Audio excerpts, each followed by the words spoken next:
The Golden Age of Piracy is full of names like Blackbeard, Drake, and Morgan.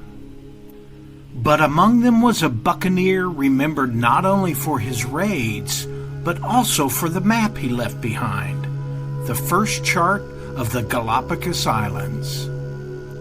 His name was William Ambrosia Cowley. Cowley's journey as a pirate started not with a grand design, but with seizing fleeting chances.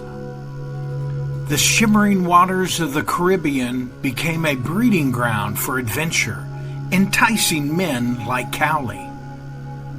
With each lucrative raid, he slipped deeper into a world where lawlessness reigned and fortune favored the bold. The horizon beckoned, whispering promises of treasure waiting to be claimed. Little did he know Cowley's exploits would soon lead him across the treacherous Pacific, where dangers and rewards lurked at every turn. In the end, Cowley's legacy as a pirate became intertwined with the very essence of the seas he navigated, marking him as a figure both feared and admired, forever a symbol of the audacious spirit of adventure found in the age of piracy. With their hearts pounding and the wind at their backs, Cowley and his fellow buccaneers set sail under the cover of night.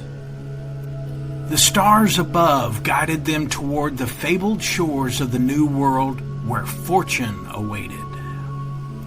Each man shared a common dream, their ambitions blending into one tantalizing pursuit, the thrill of adventure and unimaginable riches.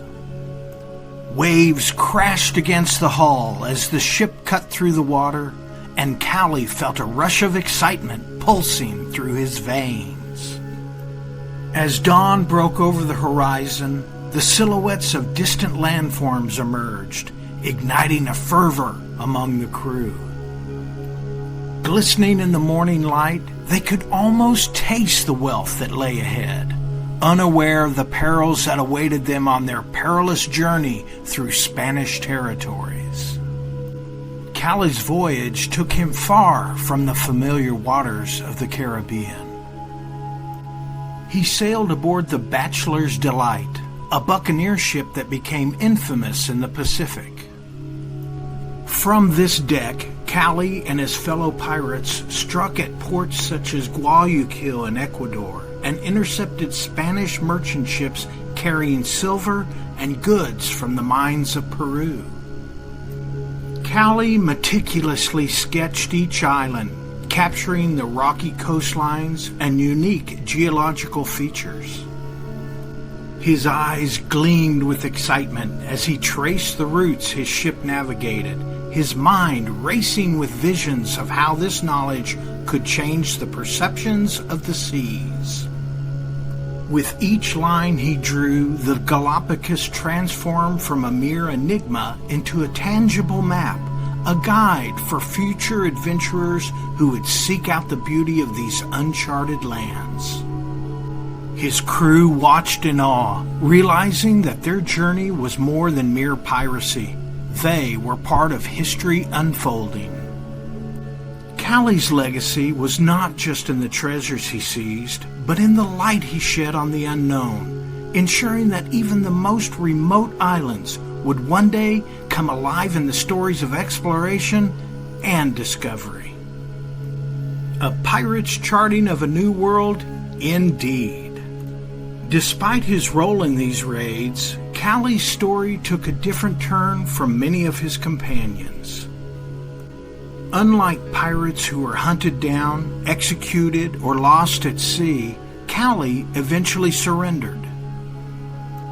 In the late 1680s, he accepted a royal pardon, escaping the hangman's noose that claimed so many of his fellow buccaneers.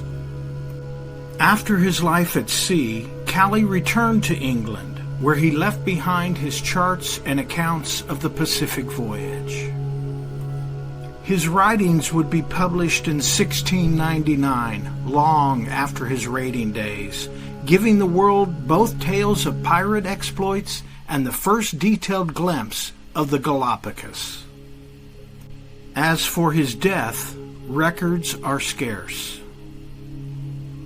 Historians believe he lived out his final years quietly in England, far from the decks of pirate ships and the smoke of cannon fire.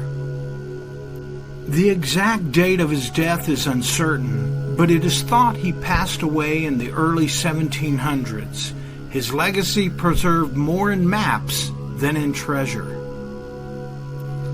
William Ambrosia Cowley may not have been the most feared pirate of his age, but his voyages carried him across the Pacific, where he raided Spanish strongholds and charted islands no European had mapped before. In doing so, he became a unique figure, a pirate whose name lives on not for plunder, but for a map that changed how the world saw the Pacific. If you enjoyed the story of William Ambrosia Cowley, the buccaneer cartographer, be sure to like this video, subscribe to Beachside 365, and ring the notification bell for more tales of pirates, legends, and mysteries of the sea.